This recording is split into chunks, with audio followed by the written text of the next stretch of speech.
Muitas pessoas falam mal, dizendo sobre escândalos, né, sobre muitas coisas ruins que acontecem dentro de uma igreja.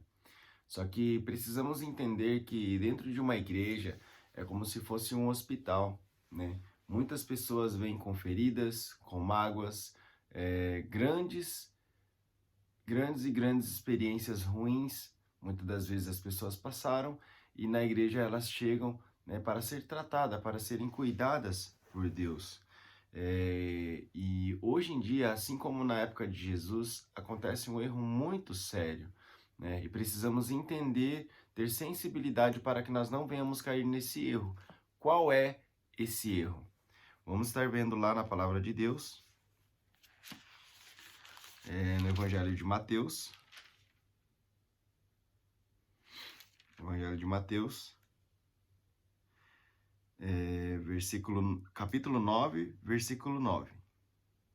Mateus 9, 9 diz assim: Saindo, viu Jesus um homem chamado Mateus sentado na coletoria e disse-lhe: Segue-me.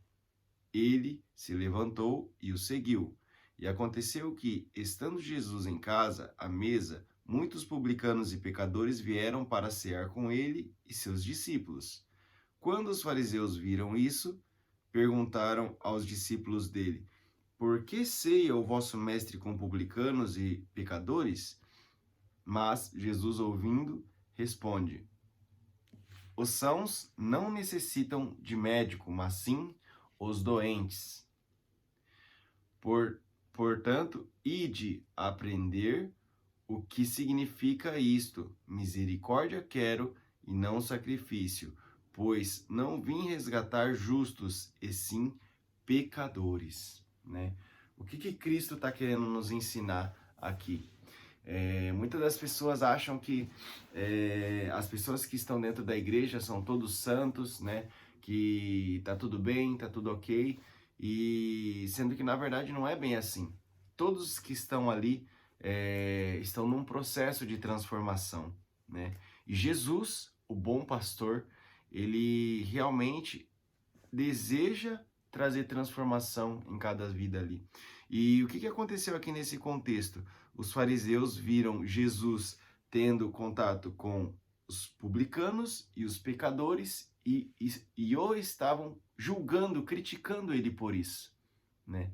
Sendo que, na verdade, hoje somos o que? Somos embaixadores de Cristo. Nós representamos Cristo e a nossa responsabilidade é ajudar as pessoas a serem curadas, conduzir elas, né, através das escrituras, através dos conselhos que encontramos na palavra de Deus, para que elas venham ser curadas e tocadas pelo Espírito Santo e ser renovadas pela palavra, né? E ali no versículo 13 fala: portanto, ide aprender o significado, né, o que significa isto: misericórdia quero e não sacrifício, pois não vim resgatar os justos, e sim os pecadores, né?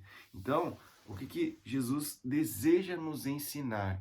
Precisamos entender que o que Jesus quer não é que nós venhamos nos sacrificar, né? Literalmente. Ele quer que nós venhamos ter misericórdia, né? Misericórdia no latim significa nós colocarmos o nosso coração na miséria das pessoas, né? É nós colocarmos o nosso sentimento, a compaixão na causa das pessoas.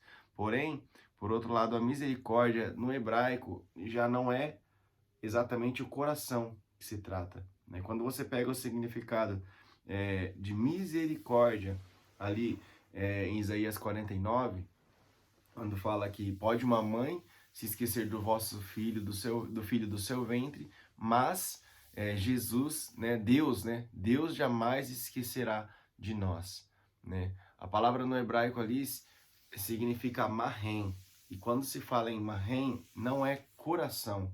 Marrém, ele é citado no hebraico como o ventre da mãe, né? Por que o ventre da mãe? Porque, na verdade, Deus fala que o sentimento de misericórdia que Deus tem para conosco, a compaixão que Ele tem conosco, é um sentimento maior do que o amor de uma mãe para com o seu filho, né? Então é muito interessante essa passagem e a gente passa a entender que, na verdade, a própria misericórdia também não é algo que, às vezes, como eu sempre, durante muito tempo, eu fiquei orando, Deus, coloca compaixão no meu coração, coloca um desejo de ajudar, de ter misericórdia dos perdidos, daqueles que não conhecem o Senhor. Eu acho que às vezes eu tinha aquela sensação que, através da minha oração, né, de repente ia cair sobre a minha vida um sentimento de compaixão incontrolável, né, um desejo de ajudar as pessoas, né, esse desejo de misericórdia, esse sentimento de misericórdia. Mas na verdade não é bem assim. A gente precisa entender que a maioria das coisas que acontecem na nossa vida não é no estalar de dedos.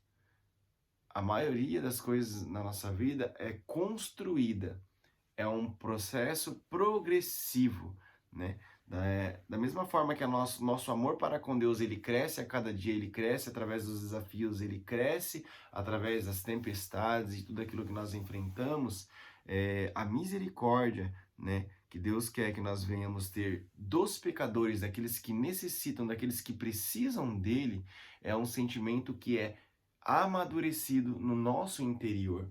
É um sentimento que nós precisamos anelar, desejar, e Deus ele vai progressivamente nos levar a ter esse sentimento para com as pessoas, né? Então que nós venhamos entender e não venhamos ser igual aos fariseus, julgando, apontando o erro, né, das pessoas, mas que nós venhamos ter misericórdia, ter esse sentimento a cada dia amadurecendo dentro de nós, para que nós venhamos ter realmente empatia com as pessoas, nos colocando no lugar da pessoa, entendendo que o Senhor deseja que nós venhamos alcançar e abençoar essas vidas. Amém?